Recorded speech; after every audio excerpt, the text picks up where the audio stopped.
In the unforgiving wilds of Texas, a wounded woman lies broken and alone until the thunder of hooves announces an unexpected twist in her fate. What happens next will defy everything she's ever known. Thank you so much for watching and for all your comments. Let me know at the end if you liked the story and where you're watching from and why you're following this. The scorching Texas sun beat down on the dusty trail as Elizabeth Morgan stumbled forward, her face bruised and her simple cotton dress torn. At 5 months pregnant, her small frame carried both the weight of her unborn child and the burden of shame imposed by the frontier town she'd just fled. The year was 1867, and the West was still wild and unforgiving, especially to a woman in her condition.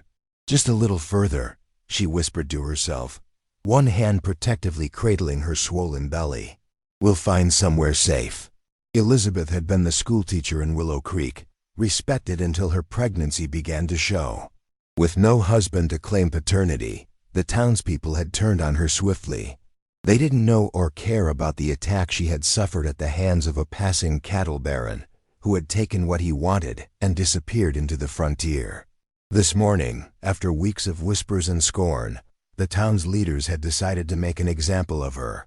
The sheriff and 3 men had dragged her to the center of town where she was publicly berated and struck repeatedly, her pleas for mercy falling on deaf ears. Please the baby, she had begged, but the sheriff had only sneered.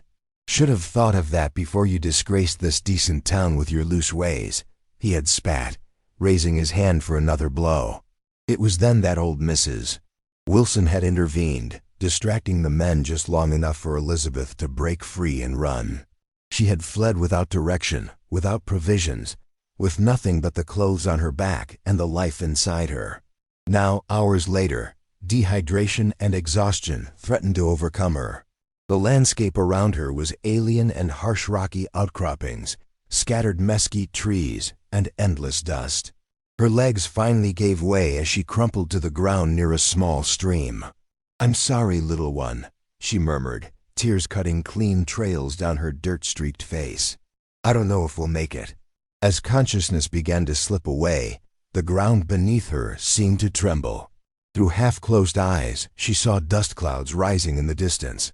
Riders approached, at least a dozen.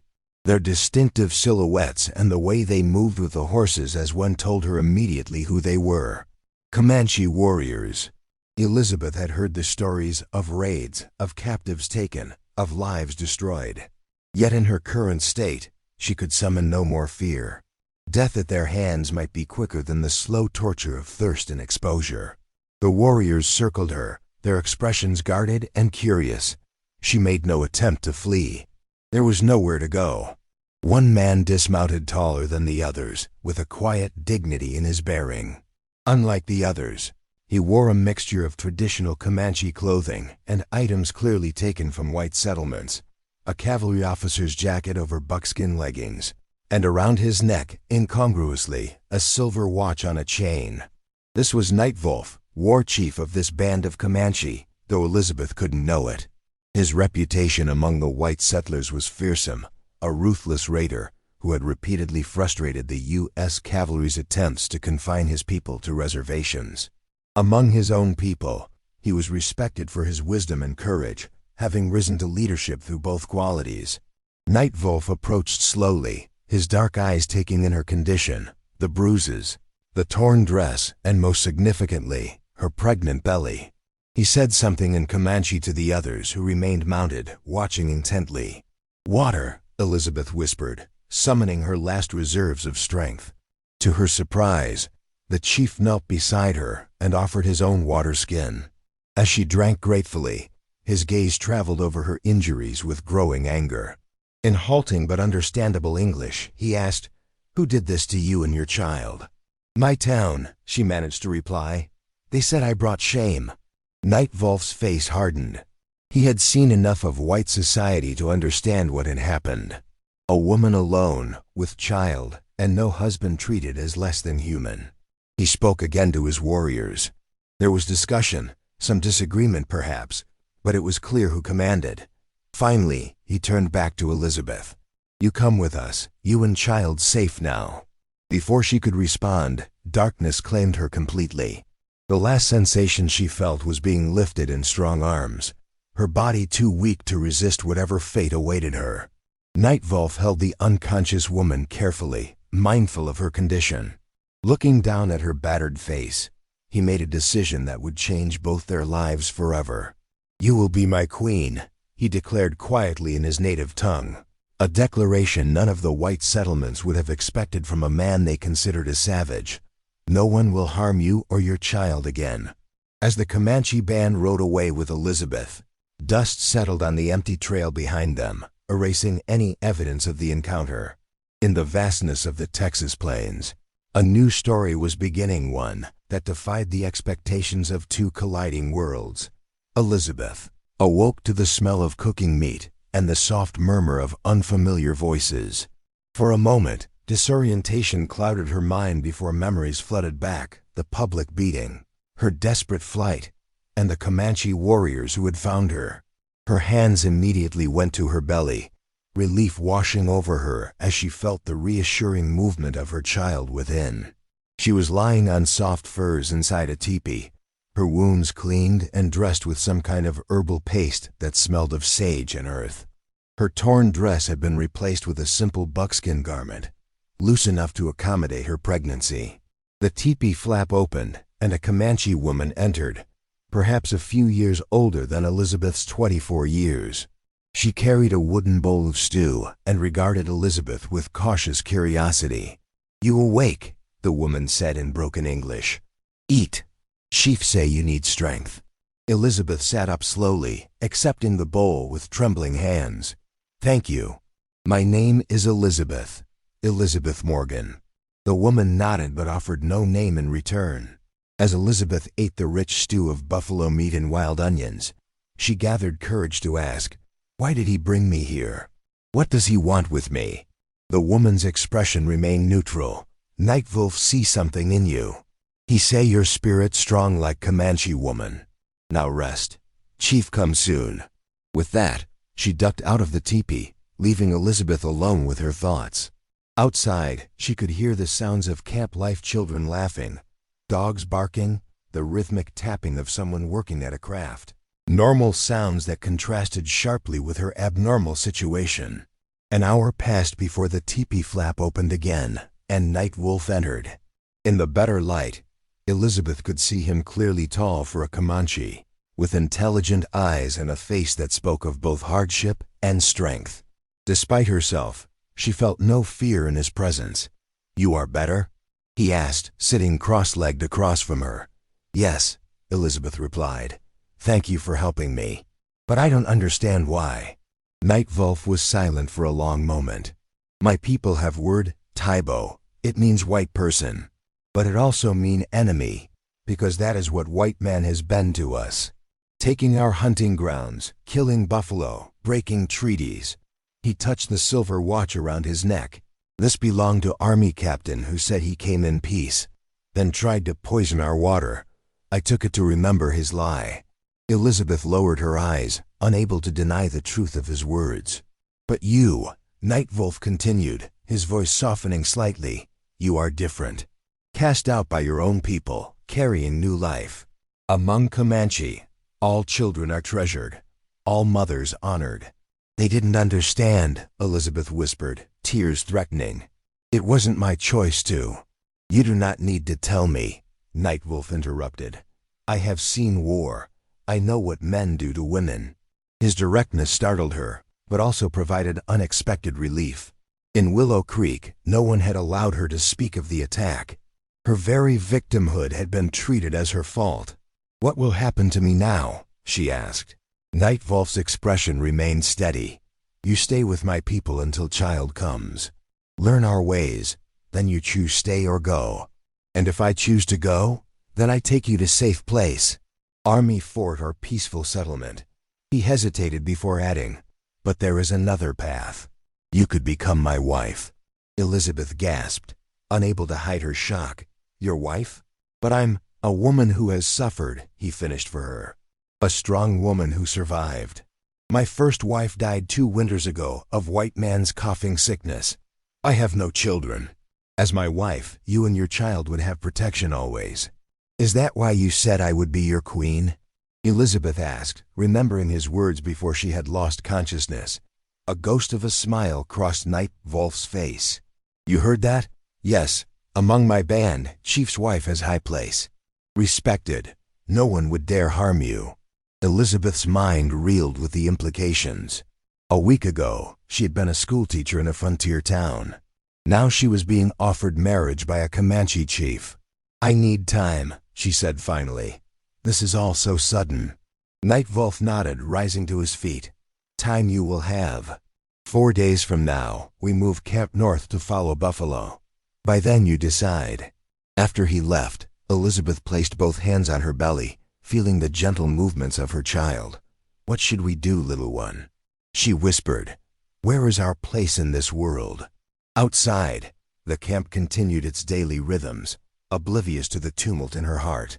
That night, as she lay awake watching shadows dance across the teepee walls, Elizabeth realized that for the first time since discovering her pregnancy, she felt something unexpected hope. The following days brought a strange new routine. The woman who had first brought her food morning flour, Elizabeth learned it, became her guide to camp life.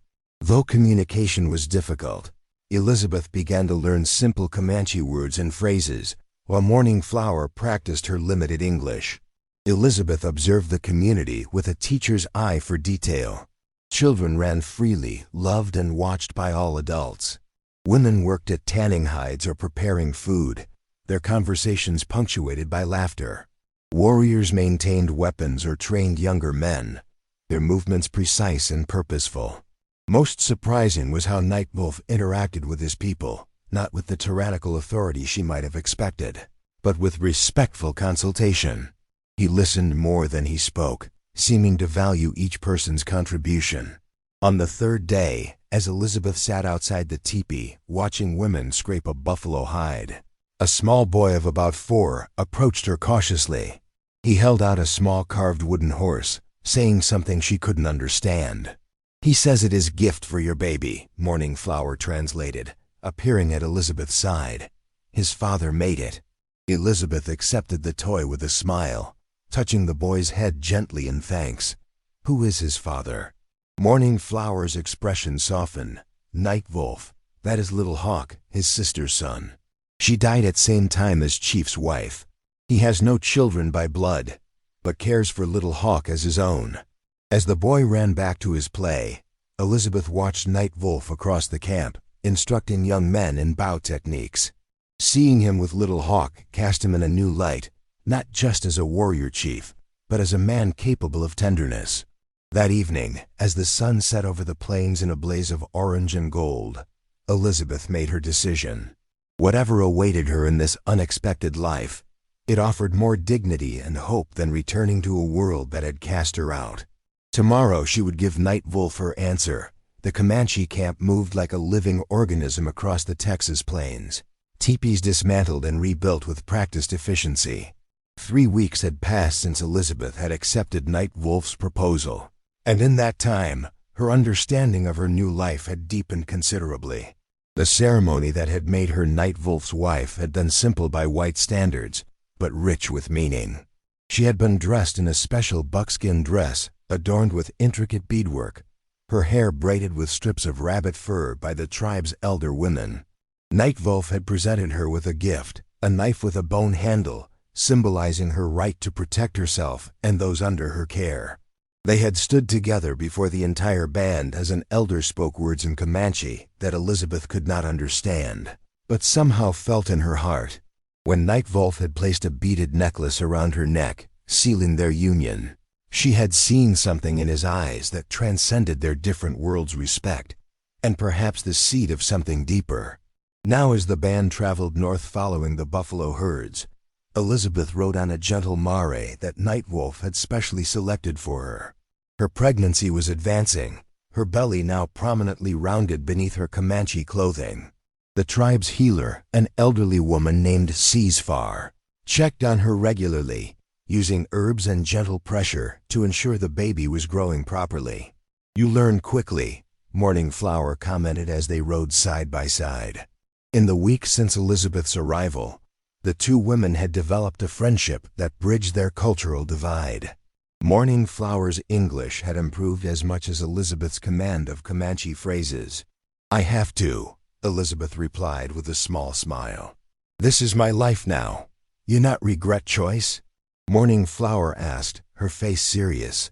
Elizabeth considered the question carefully. "I miss books," she admitted. "I miss teaching children to read. But I don't miss the judgment, the cruelty.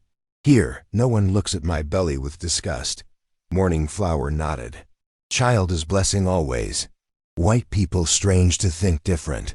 As they traveled, Elizabeth noticed how Nightwolf frequently rode ahead with scouts, then back to check on the band's progress. Each time he passed, his eyes would find hers, a silent acknowledgement passing between them. Their relationship remained respectful but distant. He had not pressed for the physical intimacy of marriage, seeming to understand her need for time and healing. One evening, as the camp settled for the night, Little Hawk appeared at their teepee, his small face serious with the importance of his message. "Uncle says come," he told Elizabeth in Comanche, using the simple words she could understand. "See something." Curious, Elizabeth followed the boy to the edge of camp where Nightwolf stood watching the sunset. As she approached, he pointed toward a distant hill where a magnificent sight unfolded, a herd of wild horses galloping across the ridge, their manes flying in the wind, bodies silhouetted against the crimson sky. "Beautiful," Elizabeth breathed, momentarily forgetting the language barrier. "Mustangs," Nightwolf said, using the Spanish-derived word. "Free spirits, like you." Surprised by the comparison, Elizabeth glanced at him. "I'm not free. I was trapped in one world, and now I've chosen another." Nightwolf shook his head. "Not same. You choose. Choice is freedom." He gestured toward the horses again. "They choose where to run, when to stop. No one tells them." As they watched the Mustangs disappear over the horizon, Elizabeth felt a shifting inside, not just the baby moving, but something in her heart. Nightwolf had seen something in her that perhaps she hadn't recognized in herself. "Thank you for showing me this," she said softly. He nodded, his hand briefly touching hers, the first such contact he had initiated. "Tomorrow we reach good hunting ground. We'll stay many days. Good place for you to rest before baby comes." The following day, they arrived at a lush valley where a clear stream cut through grasslands rich with game. The band established camp with an air of celebration. This was clearly a favored location, one they had used before.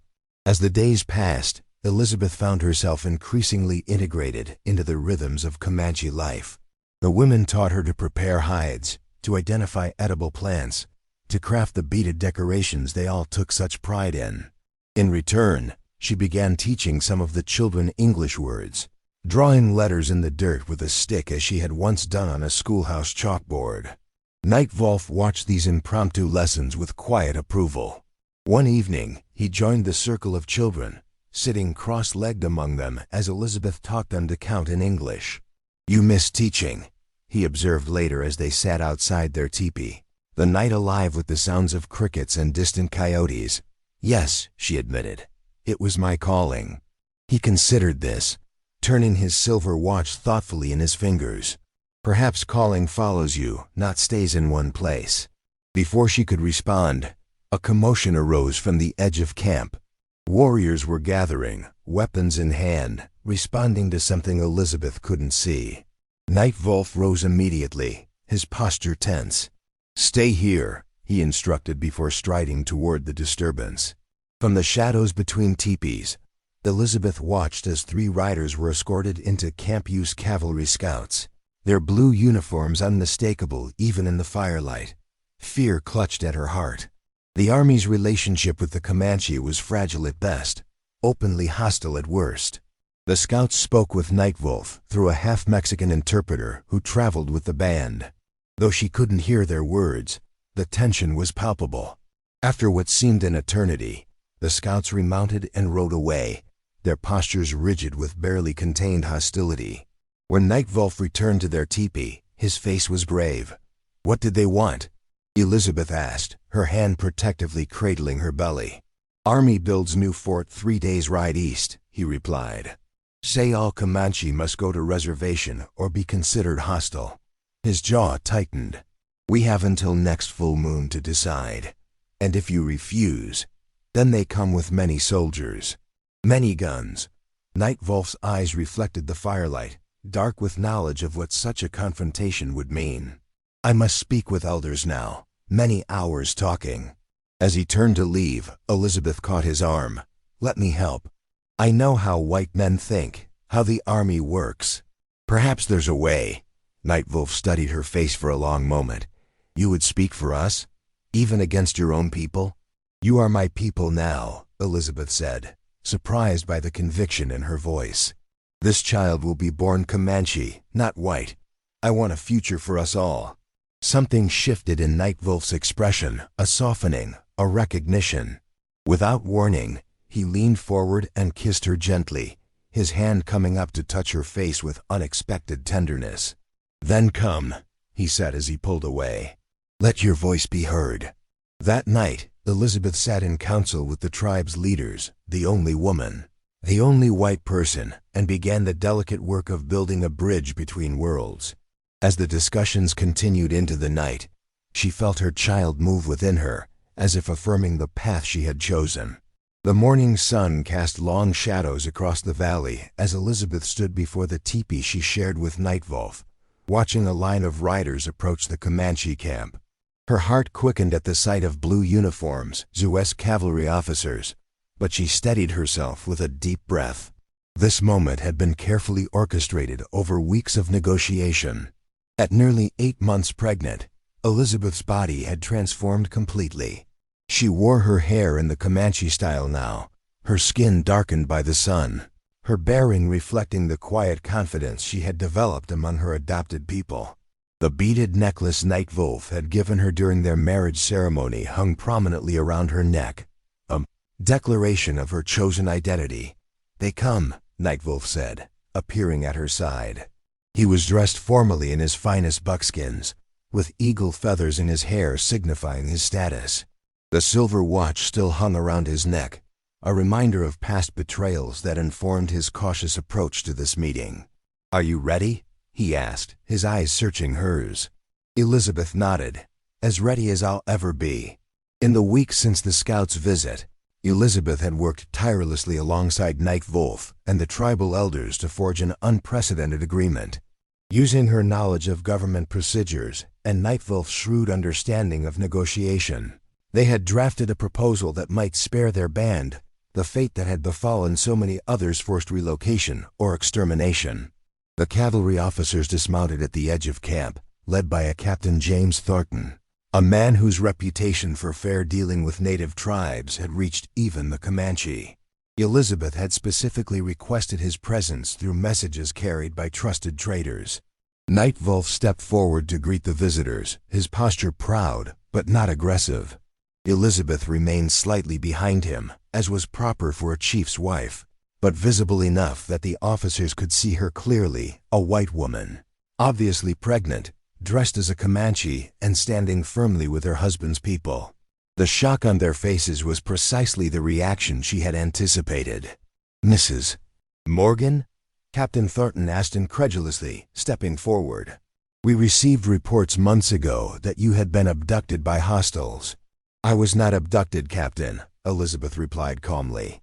I was rescued after being beaten and left to die by the civilized citizens of Willow Creek. The captain's gaze moved between Elizabeth and Nightwolf, reassessing the situation entirely. I see. And you've been living here ... willingly? I am Nightwolf's wife, she stated simply, and about to become the mother of a child who will be both Comanche and white, a child who deserves a future without war. Her directness seemed to unsettle the officers, but Captain Thornton quickly regained his composure. We've come to discuss the terms you sent. I must say, they're quite unusual. Nightwolf gestured toward the large council teepee that had been prepared for this meeting. Then we talk. As equals. Inside, seated in a circle on buffalo robes, Elizabeth acted as translator and mediator between the two groups.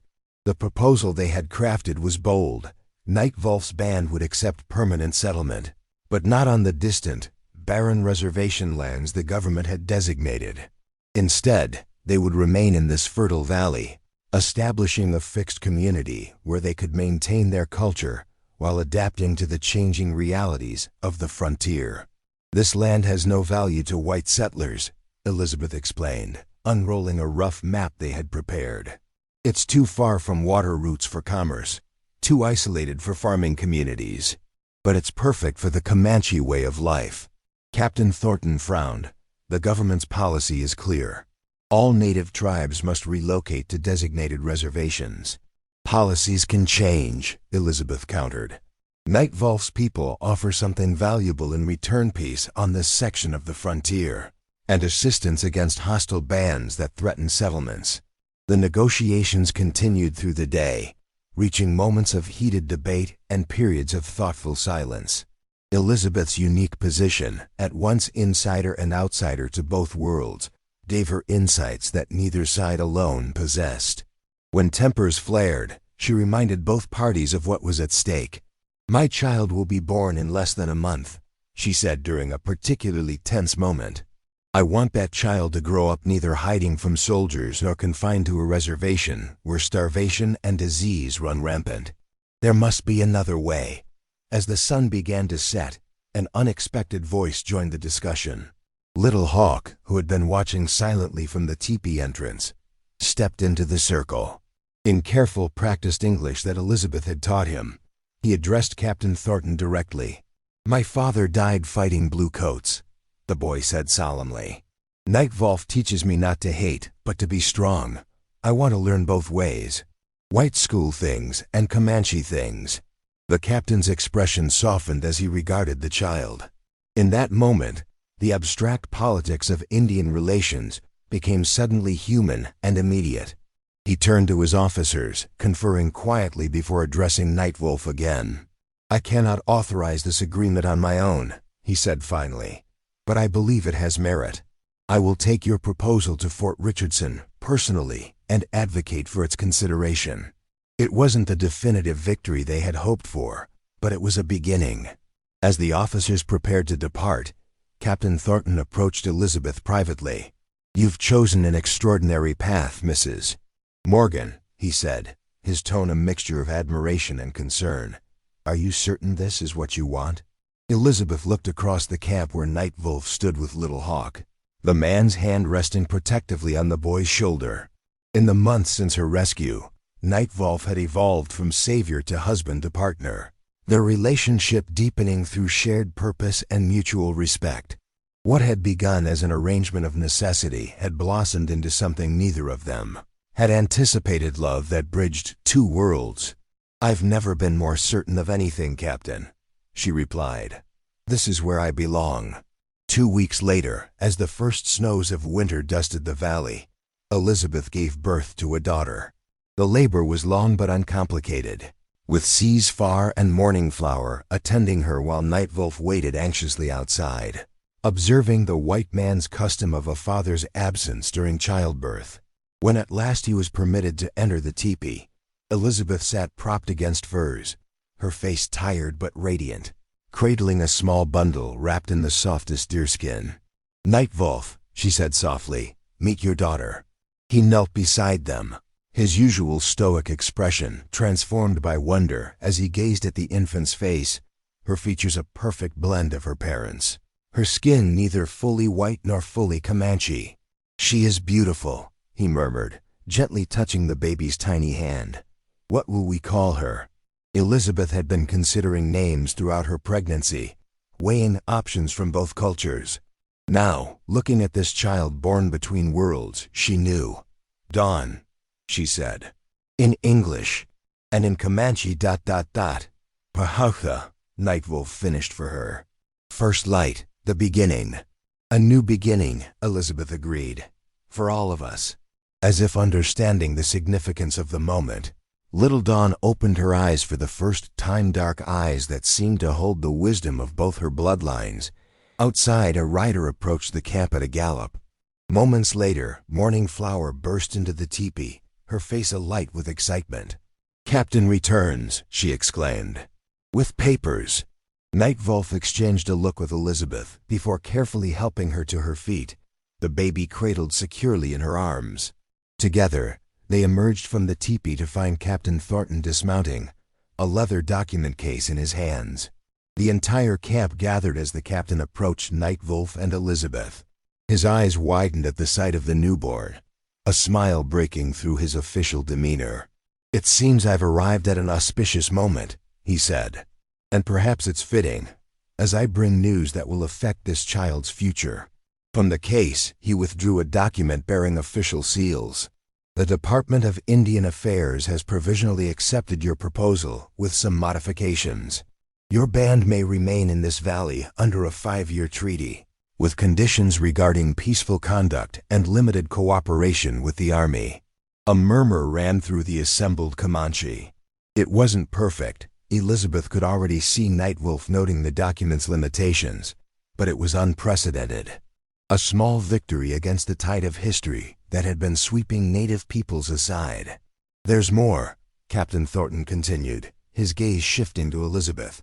"Given your unique circumstances, Mrs. Morgan, the governor has taken a personal interest in your situation. He's authorized the establishment of a small school here, with you as its teacher, serving both Comanche children and those from the nearest settlement." Elizabeth gasped, tears springing to her eyes. "A school? Here?" The captain nodded. "A bridge between communities, much like you yourself have become." That evening, as the band celebrated with dancing and feasting, Elizabeth sat with Dawn sleeping peacefully in her arms. Nightwolf joined her, his face contemplative in the firelight. "You brought this," he said quietly. "Your strong heart made a path where there was none." Elizabeth leaned against his shoulder, feeling the solid strength that had become her foundation in this new life. "We made it together. And now Dawn will grow up with the best of both worlds." Nightwolf placed his arm around her shoulders, drawing her closer. "When I found you that day, beaten and alone, I said you would be my queen. I did not know then how true those words would become." As the celebration continued around them, Elizabeth looked up at the stars scattered across the vast Texas sky. The path that had led her here had been marked by pain and uncertainty, but had delivered her to unexpected joy. In this valley, with this man and their newborn daughter, she had found not just safety but purpose, building a bridge between worlds that might, in some small way, change the course of the future. Dawn stirred in her arms, tiny fingers grasping at the air. Elizabeth smiled, knowing that this child would grow up neither fully in one world nor the other, but as living proof that boundaries could be crossed, understanding fostered, and love found in the most unlikely of places. "Our little Dawn," she whispered. "Our new beginning."